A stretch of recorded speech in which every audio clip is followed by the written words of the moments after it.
आज करणार आहोत आपण मेथीची भाजी। मेथी निवडून घेतली आणि धुवून घेतलेली आहे। आता ही आपल्याला बारीक चिरून घ्यायची।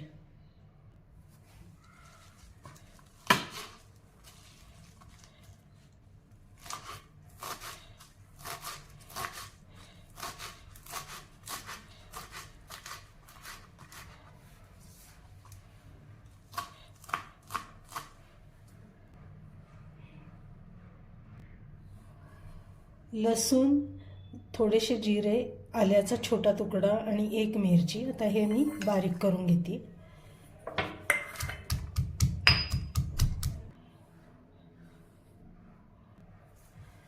भाजी घालण्यासाठी 1 चमचा बेसन घेतलेला आहे। त्याच्यामध्ये आता आपण पाणी घालून मिक्स करून घ्यायचं आहे।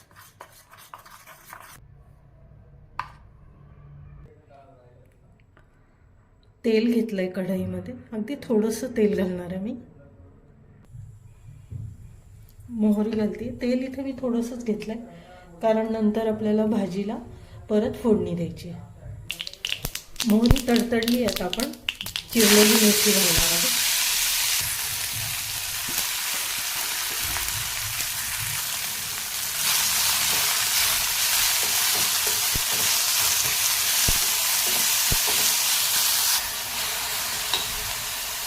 एक 2 मिनिटं मी मेथी परतून घेतलेली आहे। आता याच्यात आपण घालणार आहोत पाणी। आणि आता ही मेथीची भाजी आपण एक 10 मिनिटं शिजवून घेणार आहोत झाकण ठेवून। आता भाजी शिजली आहे। आता याच्यामध्ये आपण हे बेसन म्हणजे डाळीचं पीठ घालणार आहोत। डाळीचं पीठ असं पाण्यामध्ये मिक्स केल्यामुळे त्याच्या गठुळ्या तयार होत नाही, म्हणून पाण्यात मिक्स केलेलं आहे। आणि थोडंसं पाणी मी अजून घालणार आहे। आणि परत आता आपण डाळीचं पीठ घातलंय, म्हणून मग परत ते शिजण्यासाठी भाजी परत थोडा वेळ शिजवून घेणार आहोत। थोडंसं पाणी पण घातलंय।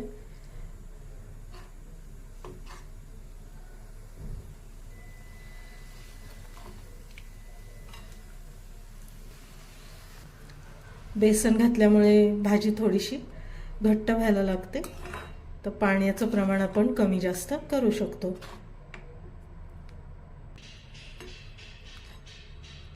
एक 2 ते 3 मिनिटातच भाजी घट्ट झाली। आता आपण याला फोडणी घालणार आहोत।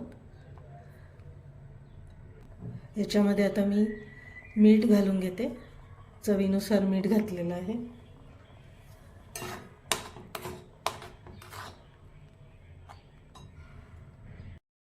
आता कढईमध्ये मी तेल घेतलेलं आहे। त्याच्यामध्ये मी घालते अर्धा चमचा मोहरी, आणि आपण जे लसूण, मिरची, आलं केलं बारीक ते घातले। थोडासा हिंग, पाव चमचा, कढीपत्त्याची पानं,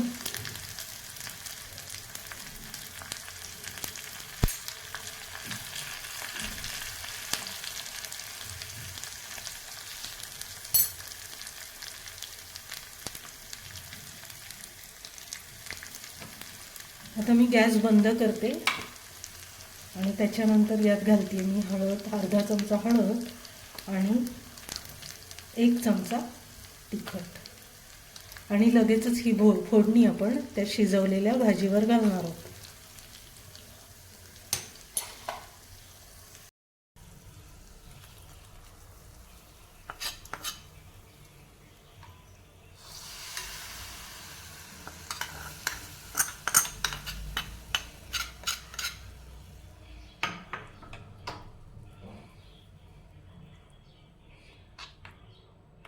मस्तपैकी अशी फोडणी दिलेली आहे।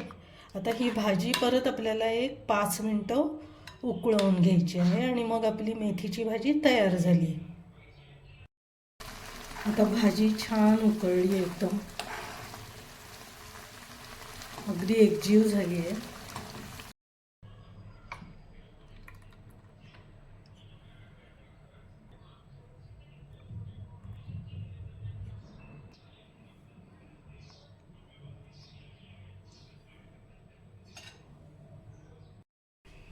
आजची मेथीची भाजी तुम्हाला कशी वाटली कमेंट्स देऊन सांगा, करून बघा आणि मग कमेंट्स द्या. आवडलं असेल तर लाईक, शेअर आणि सबस्क्राईब पण जरूर करा.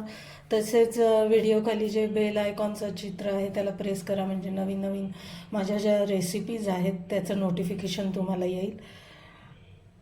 आणि आपण पुन्हा भेटूया माझ्या पुढच्या व्हिडिओमध्ये.